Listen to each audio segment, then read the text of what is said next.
नमस्कार मित्रों, history research point पर आप सभी का स्वागत करता हूं। एनसीईआरटी हिस्ट्री शॉर्ट टेस्ट के नाम से प्लेलिस्ट बनी हुई है, जाइएगा देखिएगा। एनसीईआरटी हिस्ट्री शॉर्ट टेस्ट के नाम से प्लेलिस्ट बनी हुई है।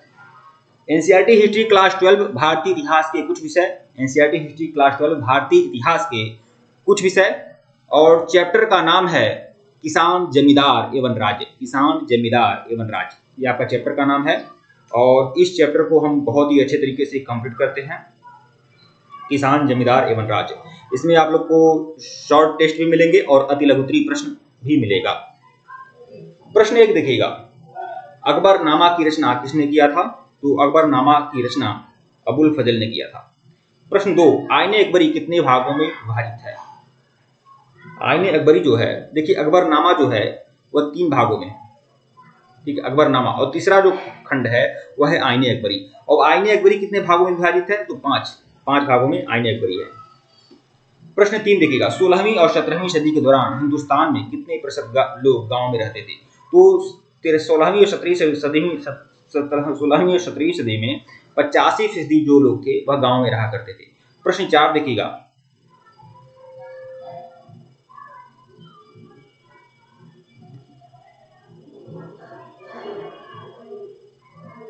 प्रश्न 4, मुगल काल में भारतीय फारसी स्रोत किसानों के लिए आमतौर पर किस नाम का प्रयोग करते थे? तो मुगल काल में भारतीय फारसी स्रोत किसानों के लिए कौन से नाम प्रयोग होता था? तो रैयत भी कहा जाता था, किसान भी कहा जाता था और मुजारियन भी कहा जाता था, मतलब इनमें से ये सभी नामों का प्रयोग होता था। प्रश्न 5, रबी फसल किस ऋतु में बोई जाती, किस ऋतु में होती थी? रबी फसल जो थी वह ग्रीष्म ऋतु में तैयार होती थी, ठीक है। प्रश्न 6, मुगल काल में भारत में सबसे ज्यादा उगाई जाने वाली फसलें थी? तो सबसे ज्यादा उगाई जाने वाली फसल थी चावल, गेहूं, ज्वार, बाजरा, ये विकल्प ए। प्रश्न 7 देखिएगा, भारत में 17वीं सदी में जो भी फसल के रूप में अफ्रीका और स्पेन के रास्ते आया था वो कौन सा था? तो देखिए अफ्रीका और स्पेन के रास्ते भारत आने वाला फसल जो था वो था मक्का। प्रश्न 8, 16वीं सदी में भारतीय गांवों में जो अनेक बाहरी ताकतें दाखिल हुई थी वे थी? तो मुगल राज्य, व्यापार और मुद्रा बाजार, ये सभी था, मतलब इनमें से सभी। प्रश्न 9, तंबाकू पर किस मुगल शासक ने प्रतिबंध लगाया था? तो जहांगीर ने। प्रश्न 10 देखिएगा, पंचायत का सरदार एक मुखिया होता था जिसे कहते थे, पंचायत का सरदार जो होता था, मुखिया होता था, क्या कहा जाता था? तो उसे चौधरी या मुकद्दम कहा जाता था। चौधरी, मुकद्दम या मुखिया कहा जाता था, ठीक है। तो प्रश्न 10 का ए जो है आपका, वह आपका सही है।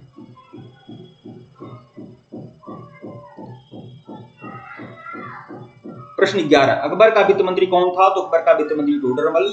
प्रश्न 12, आईने अकबरी अकबरनामा के किस खंड में है? हमने बताया कि अकबरनामा जो है 3 खंडों में विभाजित है और तीसरा खंड जो है वह आपका आईने अकबरी है, मतलब तृतीय खंड।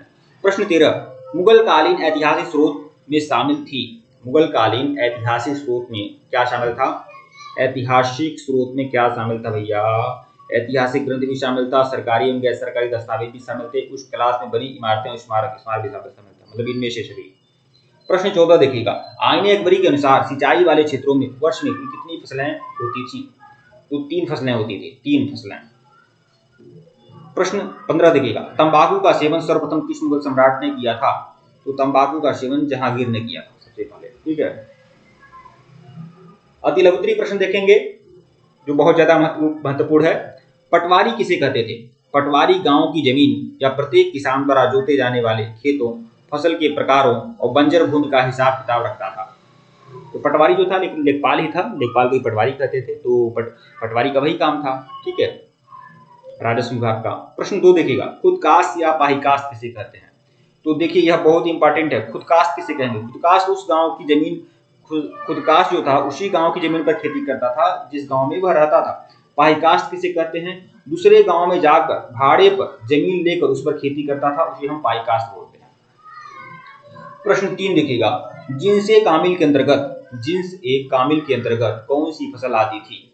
तो कपास और गन्ने जैसी फसलें जिन्स ए कामिल के अंतर्गत आती थी। ऐसी फसलों की खेती से राज्य को ज्यादा कर मिलता था, ठीक है। जिन्स ए कामिल मतलब जो नकदी फसलें होती थी ना, उसे ही जिन्स ए कामिल कहा जाता था, ठीक है।